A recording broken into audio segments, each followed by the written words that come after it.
আসসালামু আলাইকুম রহমতুল্লাহ। আশা করি আপনারা সবাই ভালো আছেন। আজকে নতুন একটা জিনিস আমি শুরু করব, যেটা আমি রশি কিভাবে তৈরি করতে পারি। তাহলে চলুন শুরু করা যাক। একটা পেজ নিলাম, ফাইল থেকে নিউ, A4 সাইজ, পয়েন্টে পেজটা নেই, ল্যান্ডস্কেপ দিয়ে ওকে। এরপরে আমি রেক্ট্যাঙ্গেল বাটনে ক্লিক করলাম। ক্লিক করার পরে এখানে আমি ডাবল ক্লিক করব। ডাবল ক্লিক করে এখানে ধরেন হোয়াইট দিলাম 85 আর এটা 45 দিয়ে ওকে। আর এই যে উপরের কালারটা, এটাকে আমি ক্রস দিয়ে রেখে দেব। দেন এরপর আমি ডিরেক্ট সিলেকশন টুল, এই যে টুলবারটার নাম ডিরেক্ট সিলেকশন টুল, আমি যদি কিবোর্ড থেকে এ চাপ দিই তাহলে ডিরেক্ট সিলেকশন টুলবারটাও সিলেক্ট হবে।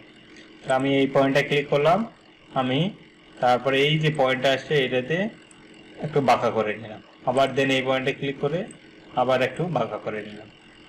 ঠিক আছে, এরপর আমরা ট্রান্সফর্মে চলে যাই। ট্রান্সফর্ম কোথায়? এই যে উইন্ডো থেকে, যদি আমরা ট্রান্সফর্ম খুঁজে না পাই, উইন্ডো থেকে ট্রান্সফর্ম নিয়ে আসবো। কোথায় ট্রান্সফর্ম? এই যে সিম্বলের নিচে। আমার এখানে ট্রান্সফর্মটা চলে আসছে অলরেডি। তো এইখান থেকে আমি এটা, এই যে রোপটাকে এটা একটু ঘুরাই নিই। কত ডিগ্রি ঘুরাবো? 45 ডিগ্রি।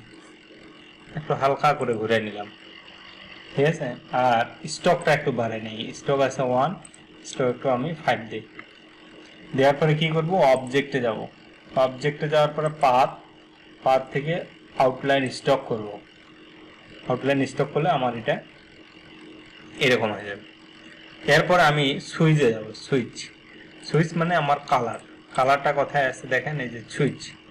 এই কালারটা যদি আমি একটু এদিকে নিয়ে আসি, সুইচ, আচ্ছা আমি এটাতে আপাতত কালো রাখে দিলাম। এই যে সুইচ, এই জিনিসটাকে আমাকে সুইচ এখানে এনে ছেড়ে দিতে হবে। ঠিক আছে, এটাতে আমি ছেড়ে দিলাম। দেওয়ার পরে এখন কি কাজ? দেওয়ার পরে এই যে পয়েন্টটাতে আমি ডাবল ক্লিক করব। ডাবল ক্লিক করলেই দেখেন অনেকগুলো আমার পয়েন্ট আসছে। এখন এখানে ওয়াইড আছে আর হাইড আছে। ওয়াইডে ক্লিক করে আমি আস্তে করে মাউসটা এইটার উপরে একটু ঘুরাইতে হবে, তাহলে আমার পয়েন্টটা দেখেন কমতেছে। তাহলে এটা পয়েন্ট কি কমতেছে, তাহলে এটা হালকা করে কমায় অ্যাডজাস্ট করে নেব, যে পয়েন্টটা যেন আমার এইটার সাথে এটা কি হয়, অ্যাডজাস্ট হয়ে যায়।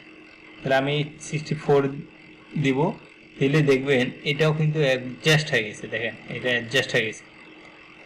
ওকে, দেওয়ার পর আমি এখান থেকে ডান ক্লিক করলাম। তারপরে আমার কি কাজ? তারপরে এই জিনিসটা এখান থেকে আমি ডিলিট দিয়ে দিতে পারি। দেওয়ার পরে আমি এই যে এই পয়েন্টটা আসছে, এই পয়েন্টটা টান দিয়ে এখানে ছেড়ে দেব। দেওয়ার পরে দেখেন 3টা পয়েন্ট আমার এখানে, 3টা রশ্মি চলে আসছে অলরেডি। এখন এখান থেকে আমি শিপ বিল্ডার্স রুল, কিবোর্ড থেকে এম চাপ দিলে শিপ বিল্ডার্স রুল, এটাতে ক্লিক করব। ক্লিক করার পরে এই পয়েন্টটা অল্টার চাপ দিয়ে আমি কেটে ফেলবো। অল্টার চাপ দিয়ে আমি এই পয়েন্টগুলো কেটে ফেলি। এই যে বাহিরের যে পয়েন্ট বাড়তি অংশগুলো, এইগুলো আমি কেটে ফেলবো। ঠিক আছে, এই অংশটা আমি কেটে ফেললাম। শিপ বিল্ডার্স টুল দিয়ে অল্টার চাপ দিয়ে আমি কাটলাম। দেন এখন দেখেন এটা এরকম হয়ে গেছে। এখন এই জিনিসটাকে ব্রাশ টুল নিয়ে আসতে হবে। ব্রাশ, উইন্ডো থেকে ব্রাশ টুল নিয়ে আসি। উইন্ডো থেকে ব্রাশ টুল কোথায়? সিম্বল, ব্রাশ লাইব্রেরি,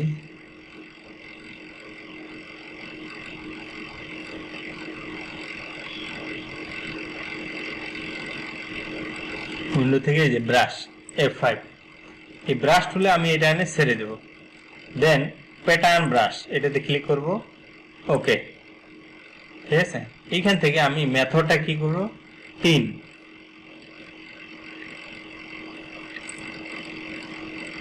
দিয়ে ওকে দেব। এখন আমরা এটাকে ডিলিট দেই। দিয়ে যদি আমি একটা রেক্ট্যাঙ্গেল নেই অথবা একটা সার্কেল নেই, মানে এলিপস টুল, একটা সার্কেল, বড় একটা সার্কেল আর্ট করব। করার পরে আমি এটাকে আগে ডিলিট দিয়ে একটা সার্কেল আর্ট করব।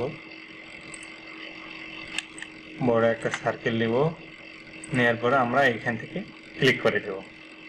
তাহলে দেখেন এই যে সুন্দর একটা আপনাদের রশ্মি হয়ে গেছে। ঠিক আছে, এই চাইলে আমরা এইখানের কালারটাও কি করতে পারবো, চেঞ্জ করে দিতে পারবো, যে কি কালার আমি দিতে চাই।